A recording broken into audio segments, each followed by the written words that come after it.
Welcome to the Opening Bell Report. Okay, look, I want everyone to just take a deep breath. Yeah. Seriously. Inhale, exhale. If you are listening to this, it is Sunday morning, February 1st, 2026. And if you have been anywhere near a financial news ticker or, even just doom scrolling on social media over the last 48 hours, you probably feel like the sky isn't just falling. You feel like it's been liquidated. Or at least that the floor has completely dropped out of the precious metals market. Yeah. It is ugly out there. There is no sugarcoating the chart we're all looking at. Sky is putting it mildly. We're talking about the events of just 2 days ago, Friday, January 30th.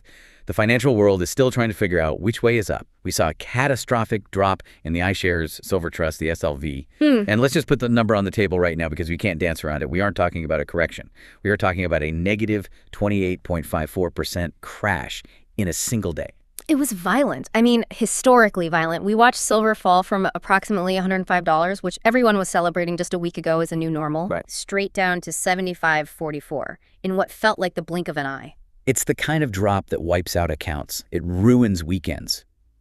And honestly, if you look at the headlines this morning, or if you just look at that red line on the chart going straight down like a cliff edge, the prevailing narrative seems pretty obvious. It looks like the bubble burst. It looks like the silver squeeze that everyone has been hyping up for months is officially dead, buried, and gone. That is certainly what it looks like to the untrained eye. If you're just watching the price ticker, it looks like game over.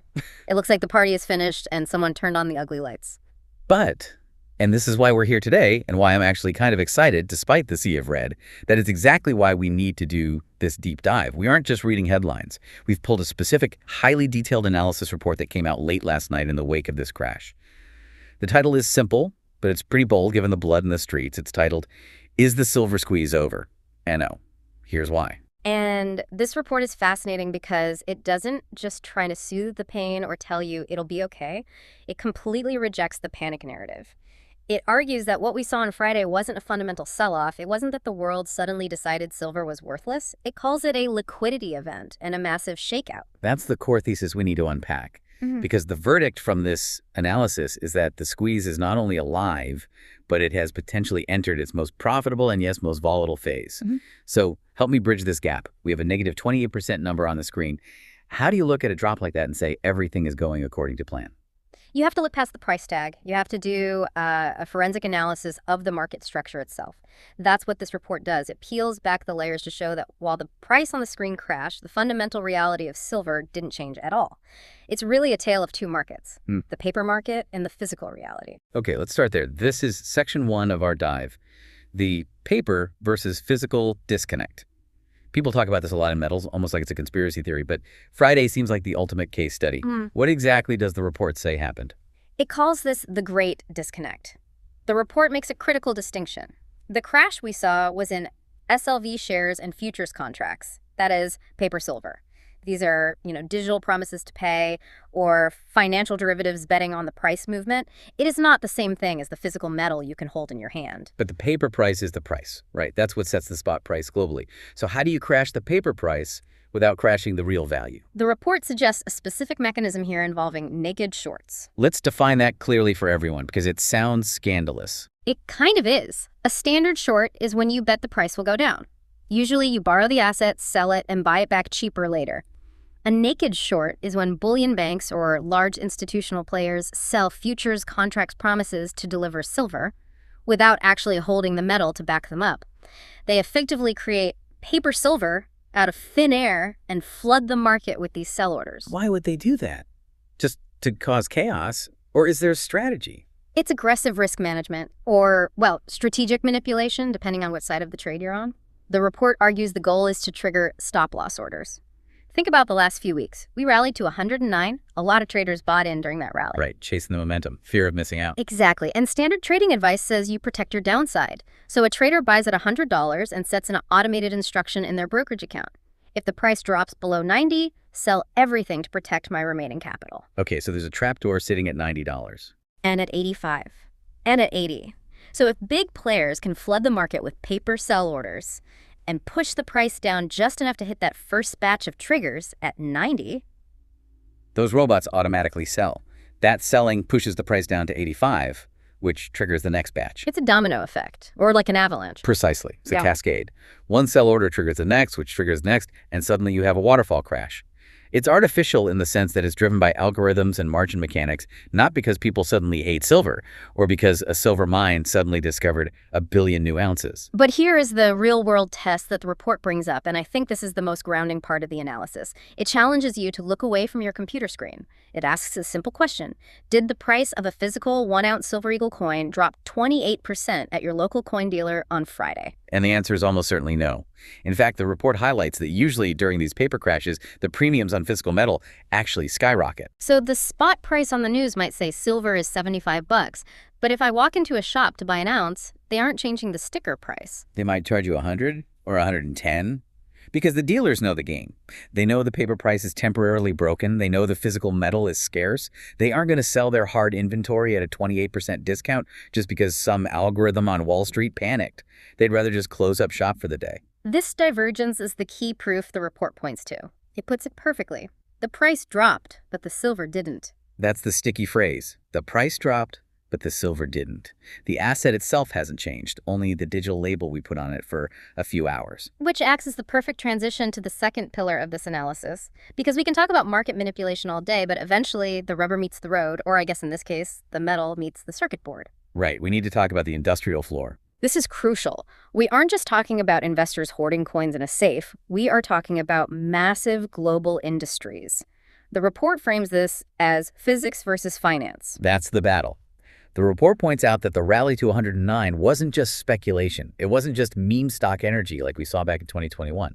This was driven by real, voracious demand from photovoltaic manufacturers, that's solar panels, and AI hardware makers. I think people get the solar connection, but let's double click on AI hardware. I didn't realize that was such a massive driver for silver specifically. Why do they need it? It comes down to basic physics. Silver is the most conductive metal on Earth. It's better than copper, better than gold. When you are building high-efficiency solar panels, like the new Tiocan cells that use way more silver than the old ones, or when you're building advanced AI chips that need to process massive data without overheating, You need the best conductor you can get. You can't cheap out. you literally cannot build them without silver. Yeah. There is no substitute that works as well. And here is the key economic concept the report emphasizes: inelasticity. Let's unpack that. It's a dry economic term, but it matters huge here. What does inelasticity mean in this context? It means these industries are not price sensitive in the way a casual investor is. Let's say you're Samsung or Tesla or a major solar manufacturer. Silver is a tiny fraction of your total cost, maybe a few dollars per unit, but it's essential. If the price of silver goes from $50 to $100, do you shut down your billion-dollar factory? No, because you can't. You need the silver to sell the product. Exactly. Your assembly lines have to keep running. So even if the price of SLV crashes on the stock market, the solar guys are still calling the refinery saying, we need more silver. Yeah. They don't care about the chart pattern. They care about production quotas. In fact, are they looking at this crash and panicking? The report suggests they are likely looking at this price drop and laughing. They're happy to buy cheaper if they can, but they're going to buy anyway. The report highlights that global stockpiles are at multi-decade lows. That's a supply crunch we've heard about. Yes, and this is the logical clincher. A 28% drop in the SLV price on a computer screen does not mathematically create more silver in the ground. It doesn't open new mines overnight. It doesn't speed up the refining process. The shortage is real. The physics of the shortage hasn't changed just because the finance guys played a game with the paper price. So we have the paper disconnect, and we have the inelastic industrial demand that provides a floor. But I want to go back to the violence of the crash itself. Section 3 of our deep dive covers the leverage flush. This sounds painful, and for a lot of people, it was. It is painful, but the report argues it is necessary. It calls this a technical reset. You see, markets cannot go up in a straight line forever. The rally to 109 was parabolic. It went almost vertical on the chart. And the rule of gravity applies. When things go vertical, they usually come down just as fast. Exactly. When a market moves that fast, it attracts a lot of what traders call weak hands. Weak hands. That sounds derogatory, but it's a technical term, right? It refers to conviction and, more importantly, leverage. These are people buying on margin, using borrowed money to bet on the price going up. They don't necessarily care about the solar panels or the deficit. They just see a green line and want to ride it. So they are highly leveraged, meaning if the price drops even a little bit, they get a margin call. Right. If you borrow money to buy silver and silver drops, your broker calls you and says, put more cash in or we sell your position. If you don't have the cash, they sell. And that is what happened on Friday. That 28% drop wasn't just selling, it was forced selling. It wiped out the leverage. It flushed out the speculators who were just chasing the momentum.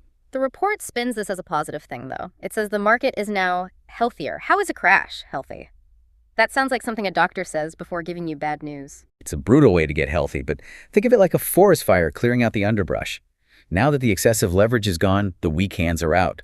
The people left holding silver at $75 are the ones who actually believe in the thesis, or, crucially, the ones who own the physical metal and aren't subject to margin calls. So the analysis suggests a new floor has been established. Yes, specifically at the $70 to $75 range.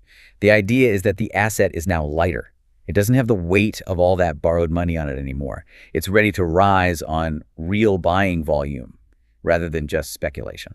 Which brings us to the most exciting and honestly the most terrifying part of the report, Section 4, the psychology of the short squeeze. Because if this was a shakeout, it implies someone is setting a trap. This is where we get into the game theory of it all. This is the 4D chess. Remember, a short squeeze only ends when the shorts cover their positions. That means they have to buy back the silver they sold. So let's trace the logic. We know shorts were hurting when silver was at 105. Did they cover then? No, absolutely not. They were underwater. They were losing billions. They couldn't cover without bankrupting themselves. They were praying for a crash. Okay, so Friday happens. Their prayers are answered. The price crashes to 75. Did they cover then? The report suggests probably not, or at least not fully. Why not? That seems like the perfect exit. You just got a gift from the market gods. Because the psychology of a short seller in this situation is driven by greed and desperation. When they see the price crash, they think, finally, the bubble is bursting. It's going to go to 50. I can make all my money back and then some. So instead of taking the exit, they doubled down. That is the theory. They likely added to their short positions at the bottom, betting that the momentum would carry it lower. And that creates the trap. Walk us through the trap mechanism. How does Squeeze 2.0 happen? Imagine buyers step in right here at $75, which they're doing because of that industrial demand we talked about. If those industrial buyers and physical investors push the price back up to, say, $90, all those shorts who doubled down at 75 are suddenly underwater again. And this time, it's worse because they have even more exposure than before. This creates the potential energy for what the report calls Squeeze 2.0. If they get trapped again, the panic buying to cover those positions could launch the price right past the previous high of 109. So the crash was actually like pulling back a slingshot. That is exactly the metaphor. The deeper the pullback, the more tension in the band. The further you pull it back to 75, the harder it snaps forward when you let go. That's a compelling narrative, but let's look at the data signals. We promised we wouldn't just do theory. The report lists a few specific metrics that back this up. Right. They aren't just guessing, they are looking at the flows. First, there is short interest. The report categorizes this as extreme. Extreme, not just high. Right, which confirms that the shorts didn't just walk away on Friday. They piled in. That increases that potential energy we just talked about. And then there's the SLV outflows. Rated as high H. This means we are seeing massive redemption of SLV shares. People are panic selling their paper silver. But here's the thing about the stock market. For every seller, there's a buyer. Someone is buying those shares. Who is buying? The report suggests institutions are scooping up these shares cheap from the retail investors who are panicking. It's a transfer of wealth from the impatient to the patient. And the third metric was the physical vaults. It says they are draining, and it mentions a specific ticker here, PSLV. Yes, the Sprott Physical Silver Trust. This is really interesting. Yeah. Unlike SLV, which is often criticized for being too paper-heavy or difficult to redeem for metal, PSLV is known for taking physical delivery of metal directly off the market. So we are seeing money leave the paper vehicle, SLV, and move into the vehicle that actually takes metal out of the market, PSLV. Exactly. It's smart money moving toward physical delivery while the dumb money canics out of the paper ETF. It confirms that the big players want the metal, not the paper contracts. They're using the price drop to secure physical inventory. Okay, so knowing all of this, the industrial floor, the leverage flush, the report gives some actionable strategy. And again, we are just reporting on the source here, not giving financial advice. But what does it tell traders and investors to do? It breaks it down by timeline. For traders, the people trying to time the market, it says to watch the $70 level closely. That is the line in the sand. If that floor holds, this is a classic buy the dip setup. It's technically oversold, and the bounce could be significant. And for the longer-term investors, the people who aren't day trading this, who just want to be on the right side of history. The advice is simple. Ignore the noise, close the laptop, go for a walk. If you believe in the fundamental thesis, green energy transition plus inflation equals $100+ silver, then nothing that happened on Friday changes that. The thesis is unchanged. But there's a huge warning attached to this, right? It's not going to be a smooth ride. Oh, definitely not. Yeah. The report explicitly warns of extreme volatility. It says the difference between $75 and $90 is just a few days of trading in this environment. It's wild to think that a $15 move is now considered just a few days of trading. We used to wait years for silver to move $15. Welcome to 2026. The volatility is the price of admission for the squeeze. If you can't handle swings of 10 or 20% in a day, this might not be the arena for you. So to wrap this up, let's synthesize what we've learned from this deep dive. The chart looks ugly. We are sitting at 75.44. We just lost 28% in a day. It feels like a disaster. But underneath the hood, the engine is running hotter than ever. The fundamentals, solar, AI, low inventory are beautiful. The crash was a shakeout of paper leverage, not a sell-off of physical reality. And that leads us to the final thought I want to leave you with. We talked about Squeeze 2.0. We talked about the shorts doubling down at 75, betting on a crash to 50. Here is the question that keeps me up at night, and it's the provocative thought the report hints at. If those shorts are wrong, if the price doesn't go to 50, what happens to the global supply chain? Right, because you have financial players needing to panic buy paper contracts to cover their losses. At the exact same moment that Apple, Samsung, and Tesla are panic buying physical metal to keep their factories open because inventories are Perhaps empty. two desperate groups of buyers chasing the same shrinking pile of silver. One group needs it to save their bank account, the other needs it to build the future. That is the perfect storm. That is when the price discovery mechanism breaks completely and you see numbers that don't make sense on a historical chart. It's a game of chicken between the paper markets and the physical needs of the future. And right now, the physical needs aren't blinking. Not even a little bit. Well, there you have it. A crash, a shakeout, and potentially a setup for something even bigger. As always, look past the headlines. The story is rarely as simple as the red line on the chart. Thanks for diving in with us. Stay curious. Don't forget to like, share, and subscribe for more.